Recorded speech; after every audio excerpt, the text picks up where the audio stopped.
అందరికీ praise the lord. ఈరోజు దేవుని వాగ్దానము. ప్రభు హస్తము వారికి తోడైయుండెను. అపోస్తుల కార్యం 11వ అధ్యాయం 21వ వచనము. దేవుని నామమునకు మహిమ. దేవుడు మనందరికీ ఇస్తున్న మాట ఏంటంటే, ప్రభు హస్తము వారికి తోడైయుండెను.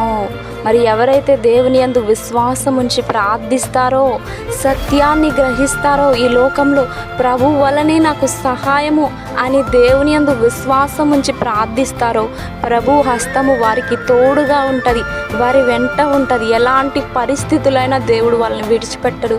మరి దేవుని యందు విశ్వాసం ఉంచి ఏ బిడ్డ అయితే ప్రార్థిస్తుందో, వాళ్ళకి ఎదురవుతున్న సమస్యలే కావచ్చు, అనారోగ్య పరిస్థితులే, మరణ బంధకాలే కావచ్చు, ఎలాంటి పరిస్థితి నుంచి అయినా దేవుని హస్తం వాళ్ళని తప్పిస్తుంది.